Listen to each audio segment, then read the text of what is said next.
Ahoy! New World's big announcement today was met with massive disappointment, and rightfully so, because almost all of it was focused on the console launch, leaving PC players to wonder what is in this for them.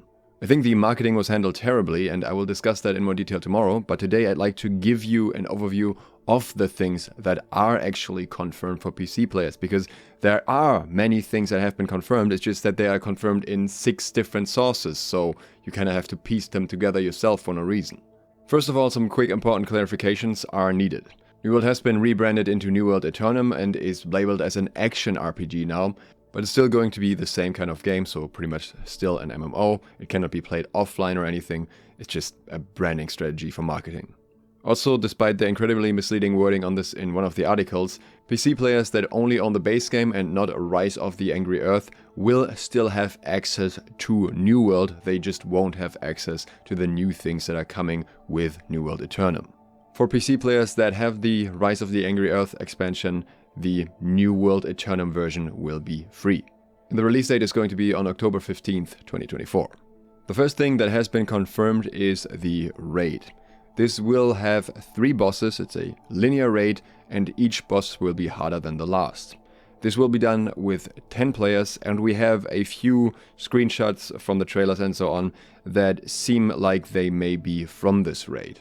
We know that the raid is called Hircine Raid, and we know that it's going to be themed similar to many of the enemies in the Elysian Wilds. This raid will be important because this is at least one of the places where you get the highest gear score items in-game with a cap of 725. So, as predicted, we are getting a gear score cap increase. What's also been confirmed is the Lawless Zone, which is a free-for-all PvPvE zone. So, it's not going to be purely PvP, and your goal here is to gather rewards and resources from chests, monsters, and rival players. The whole system is going to have some sort of extraction mechanic where you want to grab some stuff in the zone and then escape the zone again with whatever you've gathered. And there's going to be a new resource here called Mystic Doubloons, and this will allow you to buy some of the, I quote, best gear in the game. We can assume that this gear will be more PvP focused. It has not been stated if this will also immediately be at the new gear score cap. Interestingly enough, if we look at the picture of the Lawless Zone, we can kind of see the area that is going to be in, or what way it's designed. And if you look at the picture that is being used for Cutlass Keys, this actually has the same structures, so we can assume that this is just going to be integrated into Cutlass Keys to some degree. We knew that it was towards the bottom left of the map. In the Cutlass Keys screenshot, we can also see a person blowing a horn. And we have another screenshot that looks kind of similar. It might actually be the same area again. We can see a different structure in the background here. We can see a ship here, but the buildings kind of look like they might be in the same place. So this could also be some other places in Aeternum. But we also again have a person blowing a horn here, so this could possibly be a mechanic in the free-for-all zone. If you appreciate the info so far, consider subscribing, clicking the bell, and maybe leaving a like. The next thing that has been explicitly confirmed is matchmaking in Arena. I heard some people claim that it's also confirmed for OPR, but I was unable to find the source for that. I imagine they trial it in Arena first before they play it in other places. Something that is a big focus for the devs is that they made Soul Trials repeatable now. The temporary trials from earlier seasons will also be coming back in this context, so various solo trials will be available. The devs say you can get some, I quote, great loot in the solo content. It sounds like it's similar to what you can get in group content, but it is worth keeping in mind that New World's definition of great loot can sometimes be somewhat questionable.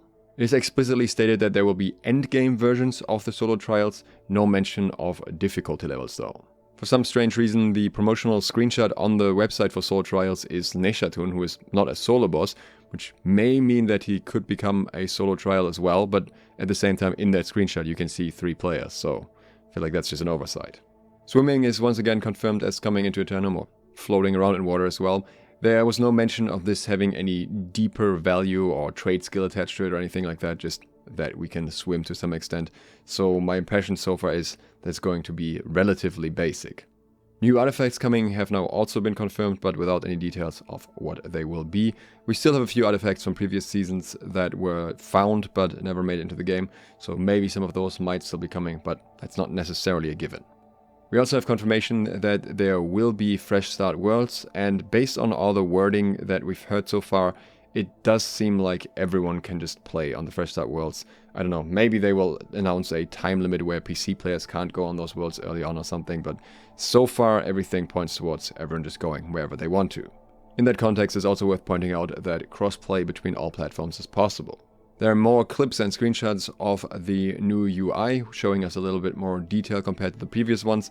This hasn't explicitly been confirmed for PC as well, but I think it's very likely that we at least have the option to use it. There will be an engine overhaul focusing on the graphics that will apply for both console but also PC. New players or new characters will be able to choose an archetype now. The options are Soldier, Swordbearer, Ranger, Musketeer, Mystic, Occultist or Destroyer. This is not a permanently locked-in class. Instead, your archetype determines your starting weapons and gives you a small trait skill boost in certain trait skills. This is not something that will define your playstyle long-term unless you wanted to, and you can freely switch to any other gear later, just as you can in New World right now. This is just a bit of hand-holding for brand new players. There's some new technology that is aiming to effectively remove login queues pretty much entirely, as far as I understand it. And if you would end up in a situation where your server is full and you just can't get in, apparently it immediately gives you the option to play on another server. I'm not sure if this means you can temporarily go to another server until your server has space again, or if this is a permanent switch that was not specified.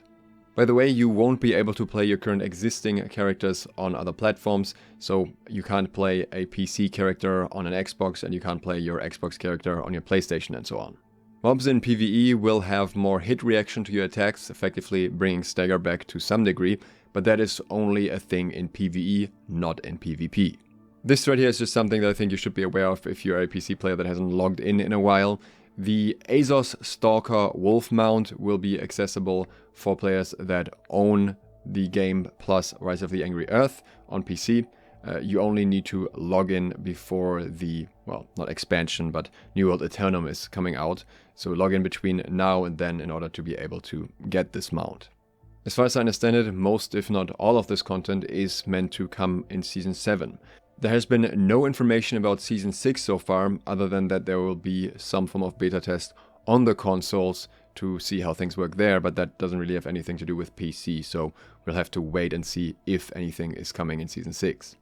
And if you now look at all the things that I talked about here that have been announced, you will notice that this is almost one-to-one the list of things that I predicted would be in the announcement, because a lot of it was already teased or data mined.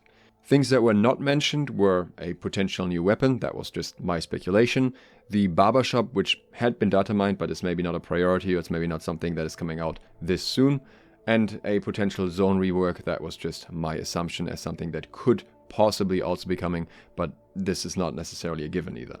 So as you can tell, there's overall an okay amount of content, and if they didn't just weirdly overhype it beforehand and then not even talk about this stuff when they do their big announcement, it could have gone very differently in terms of reception. It's definitely not the massive revival move for the PC player base that some people were expecting for some reason, but I don't really know why people were on that level of copium in the first place. But it was communicated so incredibly poorly that AGS immediately had to pull a damage control post today just to explain that there is actually some content coming. So that's what I'll be ranting about tomorrow. If you're interested in that, consider subscribing and clicking the bell. If you'd like to get early trading tips and support my channel further, then you can do so on Patreon. Thanks to all of my patrons who do exactly that. And thank you for watching. Duke Sloth, out.